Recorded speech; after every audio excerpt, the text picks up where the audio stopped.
Ram guys, जय खानदेश. कसे आहात तुम्ही सर्व चांगले असणार, मजेत असणार. पुन्हा आपल्या एका नवीन ब्लॉग व्हिडिओ मध्ये स्वागत करतो. माझं नाव दर्शन चौधरी. तसे तुम्ही मला सर्वजण ओळखतच असणार, पण पुन्हा मी आपलं इंट्रोडक्शन करून देतो, कारण की गाईज भरपूर दिवसापासून व्हिडिओ नाही होता.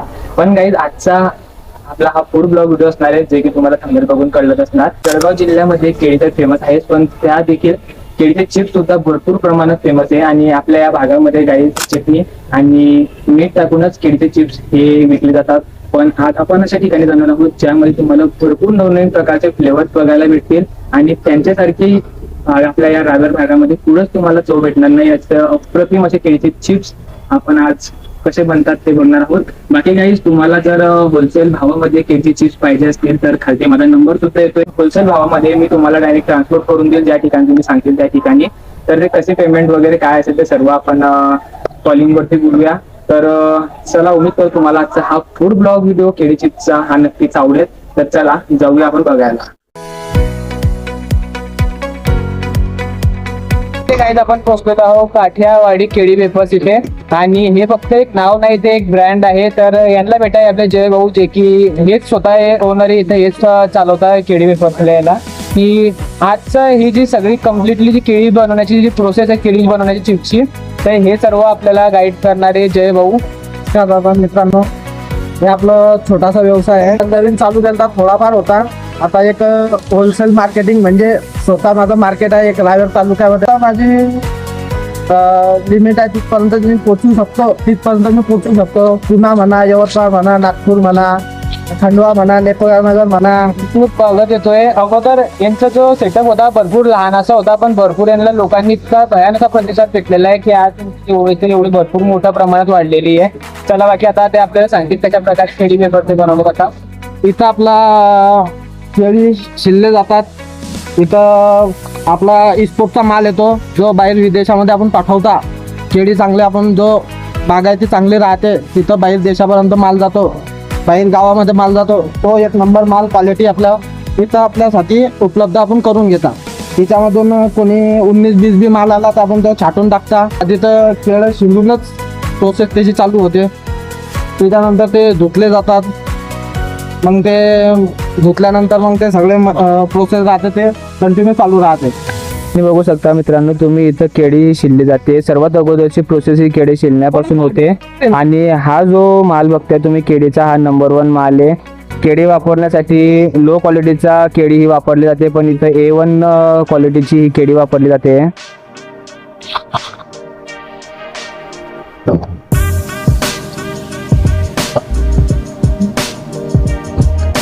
नंबरची प्रोसेस आहे मित्रांनो. केळं जशी आपल्याकडे येतात तिथून शिकून ते आपलं बॅक्टेरिया राहता, काही आपलं छान आग राहता, काही राहता. त्याच्यानंतर ते पाण्यामध्ये टाकले जातात आणि ते धुतले जातात.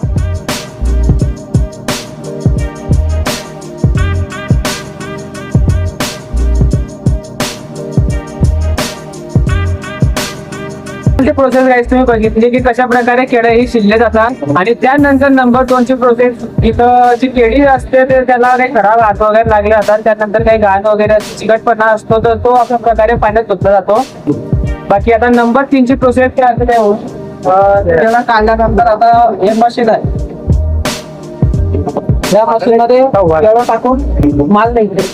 बघू शकता गाईस तुम्ही, ही अशा प्रकारे मशीन आहे. हीच मशीन अगोदर लोक हाताने चिप्स हे घसत होते, अजून सुद्धा घसले जातात, पण मोठ्या प्रमाणात राहिले तर त्या टायमाला ही मशीन लावली जाते. तर ही मशीन काय कॉस्ट वगैरे असते जय भाऊ याची? ते समजा मॅक्झिमम 30-35 हजारापासून स्टार्टिंग होते ते.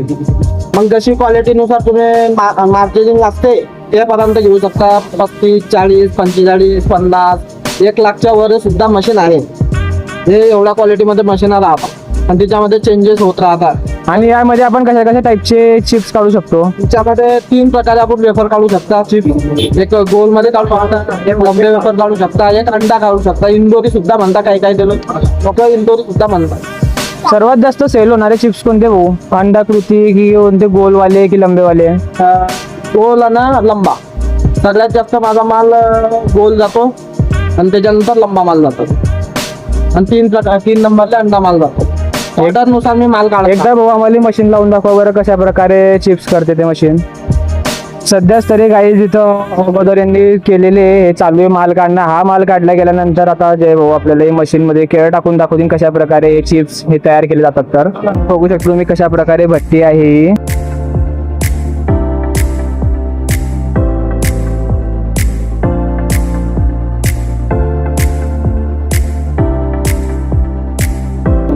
ही मशीन काय काम करते आणि पहिले जे आपण पहिल्या काळातले जसे फुकणी म्हणता काही म्हणता ते फुकणी मारत होते. चहाच्या टपरीवर तुम्ही भाता पाहिला असेल ते प्रकारची ते भाता आहे. म्हणजे ते आग आग विजवायला नको पाहिजे म्हणून. हा त्या प्रकारे हे चालू ठेवतो. आता हे कंटिन्यू हवा फेकत राहते जशी कूलरची हवा मोठी मोठी राहते. हे 70 नंबरचं कूलर म्हणतात त्याला. 70 नंबरचं कूलर आहे सगळ्यात मोठं साईजचं. त्याच्यानं कंटिन्यू हवा फेकत राहते. तिथून हवा पास होते ते आणि तिथं भट्टीच्या वर असं कळायला लागते. एकसारखी आग लागते. हवा लागते ते. अशा प्रकारे ते जसं आपल्याला पाहिजे त्या प्रकारे आपण तापमान ते भट्टीला ठेवू शकतो. तर बंद करू शकतो चालू करू शकतो. जसं तेल गरम आहे की थंड आहे त्या प्रकारे आपण ते मशीन चालू करू शकतो. जास्त हीट झालं तर बंद करू शकतो. एकदम नॉर्मल आहे तर चालू करून आपण गरम करू शकतो. जास्त आता बंद झालं ते. आता जास्त माल लाल होणार नाही. त्याची जो तापमान आहे तो आता आपण बंद केला. तापमान मेंटेन राहील सारखं टेम्परेचर. हो बरोबर. तापमान मेंटेन करण्यासाठी ते जसं आपला माल तिच्यामध्ये घसला तिच्यामध्ये जो प्रकारे आपल्याला तापमान पाहिजे त्या या मशीन आपण देऊ शकतो. आता पण माल झाल्यानंतर जास्त माल लाल नाही व्हायला पाहिजे जळला नाही पाहिजे त्याच्यासाठी आपण ते मशीन आता बंद केलेलं आहे. त्याच्यात आता माल पाहू शकता तुम्ही. एक सारखा माल आहे ना कोणता बयालेला माल आहे ना कोणता काही. बघू शकता गाईस तुम्ही एक सारखे केळी चिप्स आहे ना कोणताही चिप जळलेला नाहीये बिलकुल काही नाही. एक सारखा त्यांचा कलर वगैरे आलेला आहे.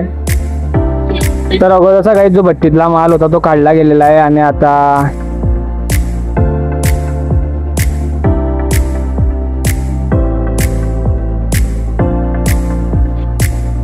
प्रत्येक वेळेला साफ केलं जाते यार. ते पाहिजे तुला निघते ते आता काही अजून मिळाले. गाईची कंटिन्यू प्रोसेस चालूच असते. एकदाचा जर केळीचे चिप्स तयार करून बाहेर निघाले तर त्याच्यामध्ये जे बारीक बारीक पार्टिकल्स असतात केळीच्या चिप्सचे त्यामुळे ते तेल खराब होते काळा पडते. नाही जसं आले तर पहिल्यावाले तुम्ही राहिले तर म्हणे नाही ते क्वालिटी म्हणजे जसं आपण माल काढता की नाही त्यामध्ये जो कचरा 100 ग्राम म्हणा 50 ग्राम म्हणा. आता होलसेल मार्केटिंग म्हणा. आता माझ्या एक दाना आमचा 10 किलोचा राहतो. मग आपल्या होलसेल मार्केटिंग म्हणजे होलसेल करतो की नाही आपला लूज मध्ये मी माल देतो. 100 ग्राम 200 ग्राम 250 ग्रामची पॅकिंग नाही करत मी. डायरेक्ट होलसेल 10 किलोची पॅकिंग करतो 5 किलोची. सगळे घात याच्यासाठी काढली जाते की बेस्ट क्वालिटीचा माल आपला आला पाहिजे. जशी क्वालिटी पाहिजे तशी आपल्याला भेटली पाहिजे. या आता पतला माल निघणं चालू आहे ऑर्डरचा म्हणून आता हे पतला माल मला वाकला होऊन जातो. आणि मीडियम साईज मधला जो पेपर आपण पाहिजे ते पूर्ण शिदचं शिद राहते कडकचं कडक राहते. आता हे माल निघल्यानंतर आता मशीन जशी लावता आपण ते प्रोसेस आहे.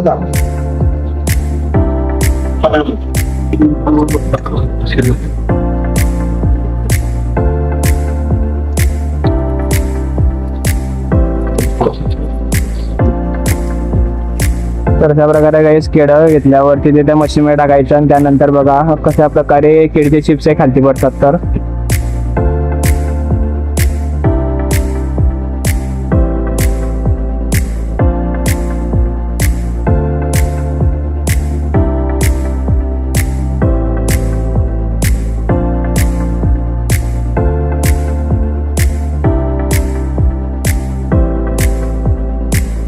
मशीनमुळे भरपूर वेळ कमी लागतो. जे भाऊ जर हाताने जर तुम्ही अगोदर करत होते त्या टायमाला किती होत होते एका दिवसामध्ये केळी चिप्स तयार करून.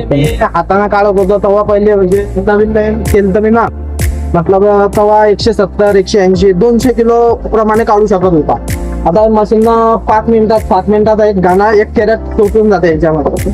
म्हणजे एका मशीन मध्ये 10 किलो 12 किलोचा गाणा सुटतो ना. हाताने घासलं तर हाताने मला 4 माणसं लागत होते आणि याच्यामध्ये फक्त एकच मजूर लागतो मशीन लागते.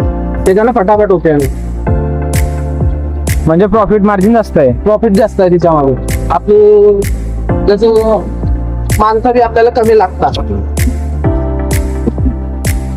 आणि याच्यानं एक बेनिफिट असा आहे आपल्यापाशी की एक सारखा मशीन एक सारखा क्वालिटीचा माल आपल्या याच्यामध्ये पडतो. कोणता जाड नाही कोणता बारीक नाही. बारीक नाही आणि एक सारखा माल बाहेर बी निघतो. आणि आपल्या हातानं घसला तर मग तो कसा होतो, कोणाची बारीक राहते, कोणाची जाळी राहते, कोणी फटाफट घसते, कोणी फटाफट नाही घसत, त्याच्यानं माल कमी राहतो. जो अगोदर घसला जातो तो एकदम माल चढून जातो. त्याच्यानं पाहू शकता गाईज तुम्ही सगळे एक सारखा माल आहे पुरा, कोणता जळेल नाही, जसा बेस्ट क्वालिटीचा एकदम सफेद चप एक सारखा माल होता. आणि यामुळे रिस्क पण नसते अंगावर तेल वगैरे उडण्याची. नाही त्याच्यात काहीच नाही होत. तुम्ही पाहू शकता माणूस कुठपर्यंत उभा आहे, कुठं पळू शकता. इथं एक कारागीर उभाच राहतो कोणी बी, एकदम जळले नाही पाहिजे, त्याच्यासाठी एकमेकांना चिटकायला नको पाहिजे म्हणून झारा मारलाच पाहिजे.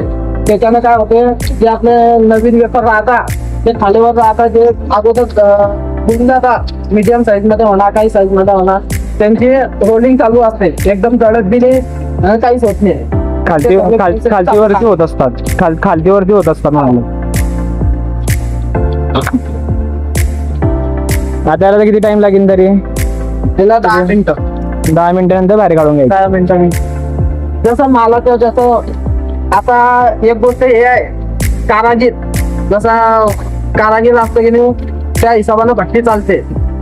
त्याचं मेंटेल चांगलं टिकवू शकतो, कशा प्रकारे कारागीर माल काढू शकतो ते एक डिपेंड करते. भट्टी कशी चालवणे, काय चालवणे, तापमान किती लावणं आहे, काय लावणं आहे, त्या हिशोबानं कारागीरनं माल काढला जातो आणि तो माल आपला सप्लाय होत राहतो. आता पाहू शकता तुम्ही, हे आता माल एकदम मीडियम साईज मध्ये चालू आहे. अर्धा कॅरेटचा वर आपला माल सुटून गेलाय. आता याला एकदम थंड तेल नाही झालं पाहिजे. आता हे तेल आता वर येते, हे तेल असं वर जमून द्यायला पाहिजे. त्याच्यासाठी आपण मशीन लावलं जातं. त्याच्यानं जे आपले तापमान आहे ते आता कमी झालं, ते आपलं वाढवण्यासाठी हे मशीन परत लावलं जातं. म्हणजे जे वरचे जे बबल्स आहे ते कंटिन्यू यायला पाहिजे. हा, म्हणजे हे तो माल आता खाली बसला गेलाय ना, तसा खाली बसला नाही गेला पाहिजे. त्याच्यानं काय होते, माल ऑइली निघतो. तो ऑइली नाही निघला पाहिजे. जसं तापमान आपलं ठेवलं ना, त्याच्यानं वेपर आपल्या आता याच्यामध्ये काय, याच्यामध्ये ऑइल काहीच नाही आहे. हे तापमानच्या हिशोबाने राहत आणि तो माल खाली बसतो. तर आता हे नवीन माल आता जो आपण मशीन चालू आहे त्याच्यानं माल येतोय. आता हे तापमान आता वाढवलं आहे, ते आता या लेवलनुसार होऊन जाईल पुढं.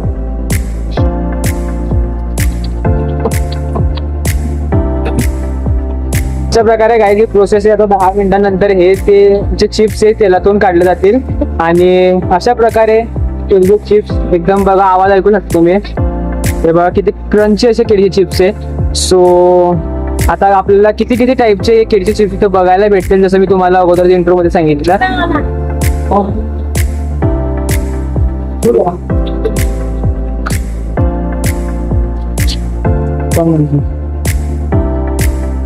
आता पाहिलं तुम्ही मित्रांनो, तिच्यामध्ये जसं आता आपण माल काढता त्याच्यामध्ये काही गरम असतात, कोणी थोडा भात नरम असतो, काही असतो.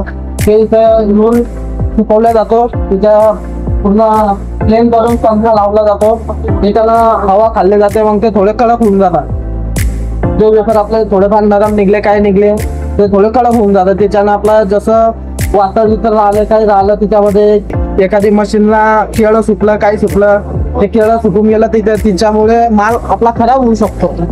त्याच्यासाठी टाकला जातो. जळेल माल असेल तो जळेल माल, 1-2 जळेल माल असा तो छाटला जातो, पूर्ण साईडला टाकला जातो तो माल. आणि फ्रेश क्वालिटीचा माल तुम्हाला होलसेल आपण मार्केटिंग करतो. त्याच्यासाठी आता ते सुकल्यानंतर आता तिचा मिरची मारली जाईल. तुम्ही बघू शकता गाईस, तुम्ही कशा प्रकारे याच्यावरती मिरची मारली जाते. तर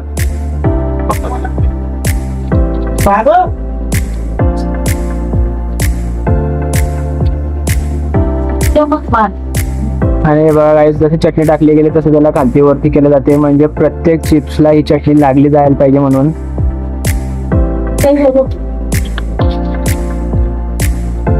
हे पाहू शकता मित्रांनो, आपण आता गोल माल जसा डॉलर सुद्धा म्हणता, गोल सुद्धा म्हणता, हे मालाची मला ऑर्डर आली आहे. 12 क्विंटल ह्या पाहिजे आणि 8 क्विंटल. आता तुम्ही जसं पाहिलं, लंबा माल, बारीक माल, पतला माल तो निघतोय आज त्याचा.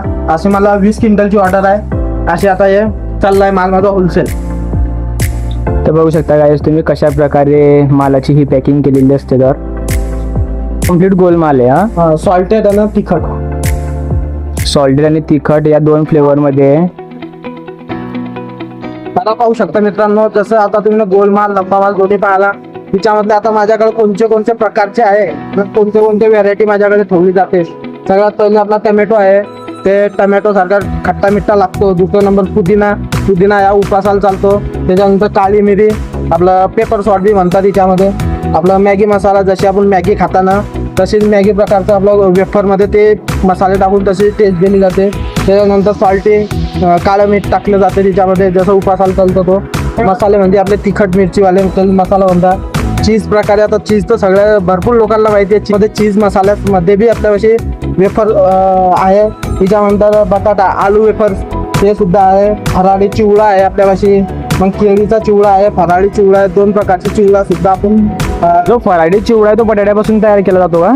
नाही, फराळी चिवडा की नाही, एक केळीपासूनच चालू करता. पण त्याच्यामध्ये जसं उपासाला चिवडा भेटतो, बालाजी वेफर मध्ये कसा भेटतो, हा. तिथं फक्त बटाट्याचे जागी केळीचं टाकलं जातं. जसं उपासाला ते जसे शेंगदाणे वगैरे जे ऍड राहते ऑलरेडी राहतेच तसंच. शेंगदाणे हे ते तिच्यामध्ये जे सगळं राहते ते उपासामध्ये सगळं तेच टाकलं जाते. हा, म्हणजे किती प्रकारचे आपल्याजवळ 1 2 3 4 5 6 7 8 9 10 प्रकारचे गाईस तुम्हाला इथं व्हरायटीज बघायला भेटतील केळी वेफर्स मध्ये. व्हरायटी पाहिली, आता तेच तुम्हाला सॅम्पल दावतो केळीचे आपल्या. सगळ्यात पहिले आता टमॅटो मसाले आहे, त्याच्यानंतर सॉल्टी आहे, नंतर मसाले आहे आपले. तिथं मी नवीन ॲड केला आहे कुरकुरे मसाले आहे. जसे आपण बिंगो तेडे खाता, कुरकुरे जसे खाता ते व्हरायटी आपण नवीन ॲड केली आहे. हे पुदिना फ्लेवर आहे, हे मसाले, हे सॉल्टेड लंब्यामधले तिखट, अशा व्हेरायटी आपण ठेवले जाते. आणि जसे जशी मला ऑर्डर भेटली जाते त्या प्रकारे मी माल तयार करतो ना, सप्लाय करू शकतो. आणि जसे किरकोळ म्हणा, होलसेल म्हणा, ज्या प्रकारे मला ऑर्डर दिली जाते त्या प्रकारे मी माल काढून सप्लाय करतो. तर गाईस, जय भाऊंनी आपल्याला अतिउत्तम अशी माहिती सांगितलेली आहे. केळीचे वेफर्स कशा प्रकारे बनतात, त्यांच्याकडे कोणकोणत्या प्रकारचे केळीचे चिप्स हे अवेलेबल आहेत. तर तो कोणाला होलसेल भावामध्ये मागवायचं असेल तर त्यांनी कॉन्टॅक्ट करू शकता. खाली नंबर सुद्धा येत आहे. तर उम्मीद करतो तुम्हाला आपला केळी चिप्सचा जो फूड ब्लॉग व्हिडिओ तो नक्कीच आवडला असेल. तर प्लीज व्हिडिओला लाईक, शेअर आणि चॅनलवर पहिल्यांदा सबस्क्राईब करा. विसरू नका. भेटूया काय असेल नवनवीन ब्लॉग व्हिडिओ. तो म्हणतो बाय, टेक केअर, धन्यवाद.